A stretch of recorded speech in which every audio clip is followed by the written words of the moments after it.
Game time! Game time! Game time! Game time! Game time! Game time! Game time! Game time! Coming up on the Saturday Scouting Report, the Wood Road Rumble rivalry begins. Citrus Hill collides with King. Tahquitz takes care of business against Rubidoux. North looking to knock off Rancho Cucamonga. Bebo, Brent Bowman, Paloma Valley keep it rolling against Temecula Valley.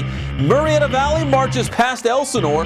Cajon comes up big at Corona. And don't forget about the Holy War. All that plus a lot more coming up on the Saturday Scouting Report.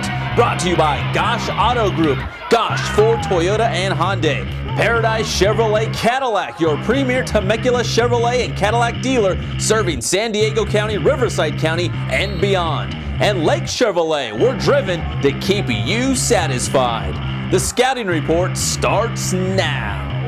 Welcome to high school game time. Thanks for joining us on the Saturday Scouting Report. I'm Pep Fernandez. Citrus Hill, like a lot of teams, will take their bye this week and crack open league play next Friday. The Hawks, though, they are flying high after a convincing win versus King in the inaugural Wood Road Rumble. Just 2 miles separate the two schools, but they had never played until Friday night. Early on, Citrus Hill driving. Quarterback Trevor Hodge hooking up with KJ Young for the big gain here. And then later on that same drive by Citrus Hill, they give the ball to P.J. Walker. Big run here, moving his feet, keeps the legs churning, and he picks up a big gain for the Hawks.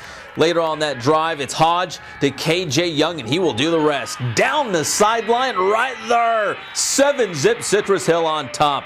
Back comes King. Dylan Holsey, a nice run here. He actually went to Citrus Hill and transferred to King. Picks up the big gain there for the Wolves. Second quarter, same drive now. Blake Bachman boots the field goal. Bachman makes it a 7-3 game. Later in the second quarter, the Hodge to Young duo strikes again. Citrus Hill goes to the air. Young hauls in the pass. Down the field he goes, shakes that last defender, and he is gone. Young, 78 yards to the paint, 14-3, the Hawks on top. And how about some Citrus Hill defense? Let's do some name dropping. Tony Yim, Marcel Barnes, and my guy Melvin Williams coming up with a big stop there for Citrus Hill. Now it's King punting, and Young is back there receiving for the Hawks. He's going to go one way. It looks like he's corralled, but he's going to break loose the other way. And I've said this a million times. It is never good when a kicker has to make the tackle, and this one's going to end bad. Young, oh my goodness, runs over the kicker there. We got to see that one more time. But give credit to Bachman. He actually made a touchdown-saving tackle because later on that drive, King's defense would keep Citrus Hill out of the end zone, coming up big on 4th down there. But Citrus Hill's offense would keep it rolling before halftime. It's Hodge to Justin Clarkston to move the chains. And then later on that same drive is Hodge on the keeper, calls his own number, in for the score. 21-3 at halftime, and Citrus Hill goes on to the victory, 49-10. I told you it was going to be firing on like I said.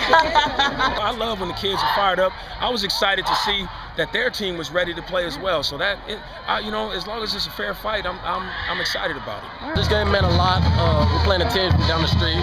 There was a lot of competition, a lot of head talking. I think we came out and made our statement, made our point, proved that we're the team on the Wood Road. Citrus Hill is number 3 in the latest and greatest HS Game Time rankings, and showing why with a big win against a team from the Big 8. Only Vista Murrieta, who beat Cathedral Catholic 21-10, and Centennial, who defeated Carson 45-28, remain ahead of the Hawks in the rankings. Murrieta Valley at Elsinore, and this game brought to you by Lake Chevrolet. We're driven to keep you satisfied.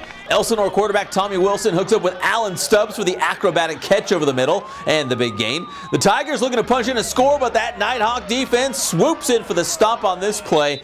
And then later, Elsinore going for the end zone, but there is Murrieta Valley's Terrence Solomon coming up with the interception.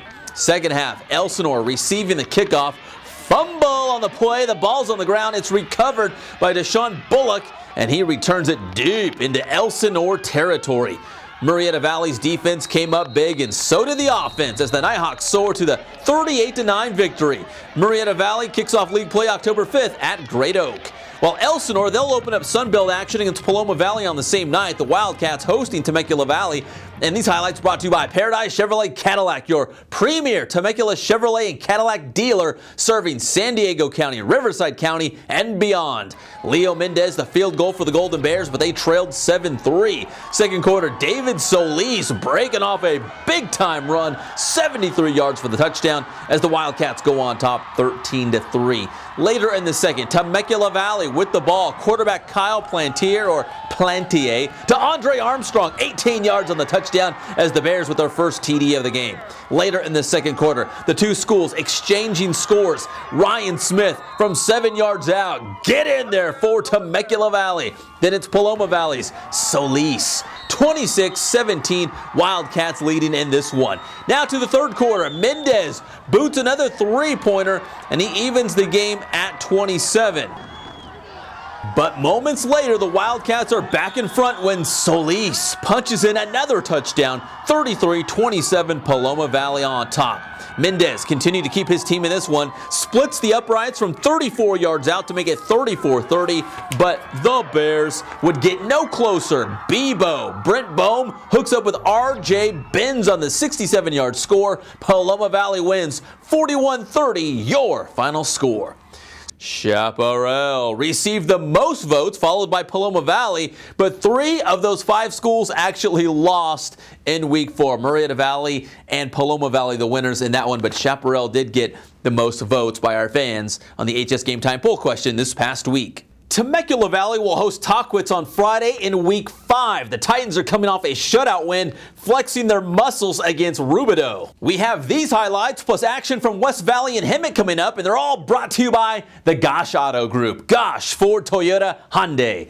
Rubidoux trailed 29-zip at the half. Third quarter, Tim Neely with the pick for Tahquitz. Welcome to Neelyville. Tahquitz marching down the field. Derek Peters with a big-time run here for the Titans. And then it's Titans receiver Michael Stewart in motion, gets the carry, and he's in for the touchdown, and Tahquitz goes up 36-0.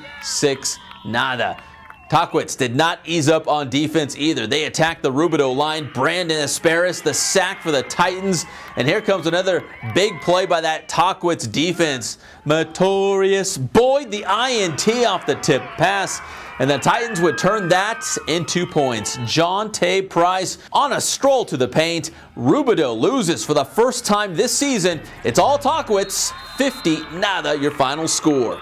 Now let's catch up with those Hemet Bulldogs. They were on the road at Moreno Valley early on. Hemet punting. Bulldogs, they would recover at the 6-yard line because that is a live ball. Fair game, and Hemet comes up with it.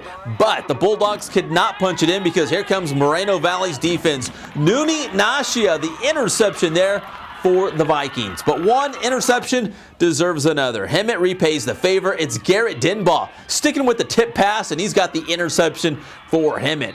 And we had some big hits in this one. A physical game between the Bulldogs and Vikings. Moreno Valley's Secoania Palate. Hope I got that one right. Big hit there by the Viking. And then Hemet's James Trinidad. Check out him on the far sideline. He's going to lay down a big hit for the Bulldogs. Later, though, Moreno Valley would punch in a score. Palate, the touchdown there, making it 7-0. And we're going to wrap up the highlights with my guy, Waki Suliafu, coming up with a big hit for the Vikings. Moreno Valley tosses the shutout, 28-0. Oompa Loompa football highlights. Between West Valley and Palo Verde Valley from Blythe, Jordan Tabor puts the Mustangs on the board first, galloping in the paint, 7-zip West Valley. The Mustang defense also taking care of business. Kevin Hedlund with the interception. Look, Mom, I'm on HS Game Time. West Valley cashes in on the turnover. Mike Cordova airs it out to James Giuliano for the score, 14-zip West Valley. Now back on defense. It's Hedlund coming up with another big play for the Mustangs and another pick for the linebacker. Dude, you're on HS Game Time again. Early in the second quarter, Andrew Mendoza puts 3 more on the board, making it 17-0 Mustangs. West Valley rolling in this one. How about another Tabor touchdown? 37-0. West Valley is a winner. Corona suffered a tough loss to Cajon as the Cowboys' front line led the way in a wild 34-28 win. The Panthers will look to pick up the pieces with a Thursday night contest at La Sierra in Week 5. A furious pace between Cajon and Corona on Friday night. The Cowboys' Keontae Washington, a touchdown run, 27 yards, Cajon on top, 6-zip. And then later, Cajon with the ball. Wesley Hill fumbles on the reverse, and Corona is there. The Panthers pounce on it, and they recover. Then later, how about more Cajon on offense? Keontae Washington had a huge game, 20 yards on this carry. And then later, Washington gets the call here from 5 yards out, in for the score, 12-zip, Cajon on top. Later, Corona's Nick Gibson. He can do it all. He can run the ball, and he can also pass it. The halfback option, 29 yards to Sergio Alvarez. And then later, Trammell Davis for Corona. He gets his number called, and he goes 41 yards all the way to the end zone. And the Panthers were trailing, though, in this one, 12-7. Later, Corona's Tristan Beck, 25 yards, hooks up with Albert Villa. Villa fumbled, but Corona did retain possession on that play. Then it's Joe Covarrubias in at quarterback, the 3-yard sneak for the touchdown. Cajon still led in this one, 18-14. Later, Tristan Beck, he's in at quarterback, 21-yard touchdown pass to Davis, and Corona is on top, 21-18. Back comes Cajon. Wesley Hill, 8 yards on this touchdown run. The Cowboys back on top, 26-21. Then it's Hill again. This one, 12 yards down to the 1-yard line to the doorstep, and they would punch it in when Miguel Betancourt takes the plunge. 34-21, Cowboys on top. Corona, though, looking to get back in this one. Nick Gibson, we saw the halfback option earlier, tries to pass to Jason Candler.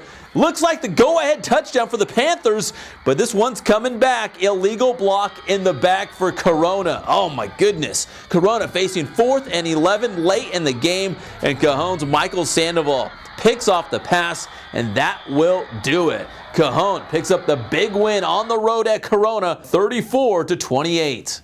Next stop, RCC North hosting Rancho Cucamonga. And good to see the Huskies' Marcus Baugh back in the lineup. He had a concussion, then wasn't feeling well, some sickness, but he's back on the team and he's making some plays. Baugh hauls in the catch for North in the passing game. Then later, how about some Husky defense? It's the real deal. Shaquille Jones coming up with the interception to stop that Rancho Cucamonga drive. Then it's Huskies quarterback Joseph Garcia. The Huskies now on offense, hooks up with Tavita Samuelu on the touchdown strike. And the Huskies, they're on the board, 7-zip. But Rancho Cucamonga would strike back.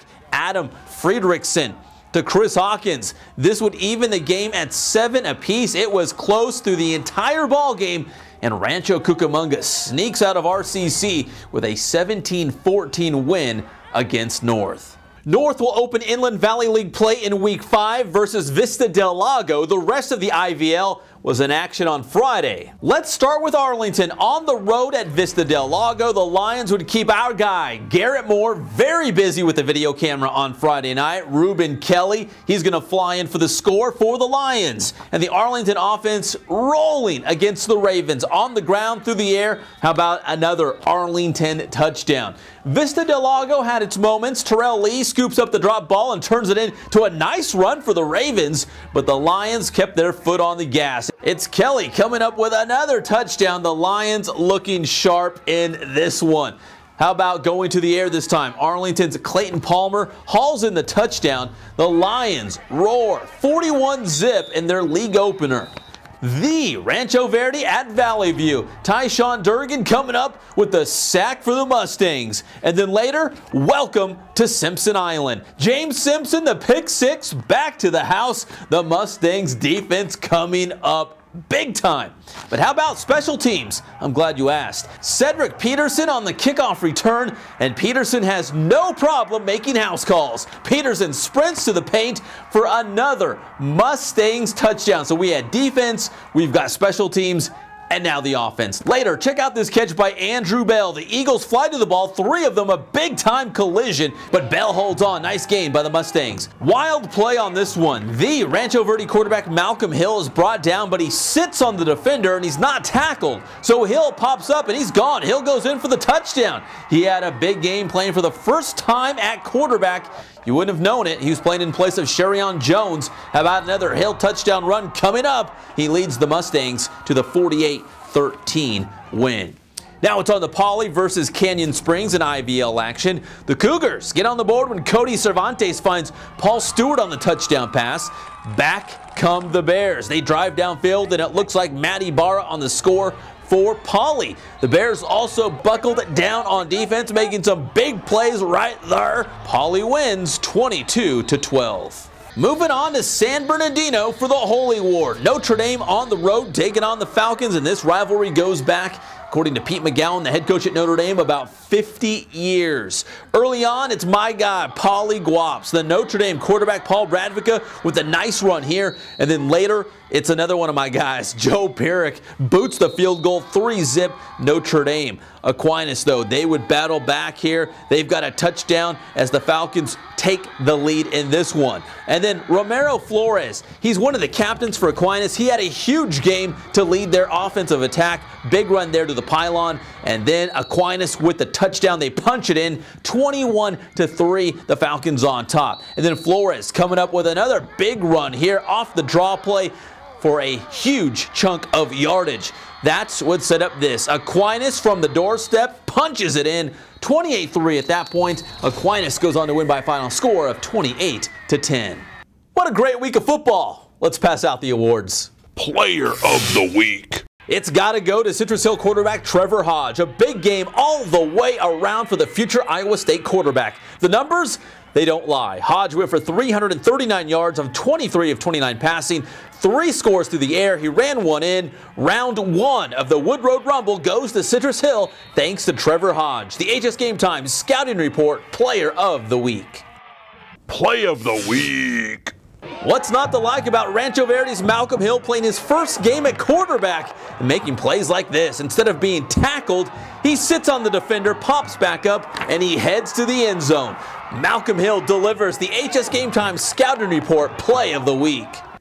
The Scouting Report returns next Saturday, and be sure to check out HS Game Time live every Friday at 10:30. I'm Pep Fernandez, and we will see you next time.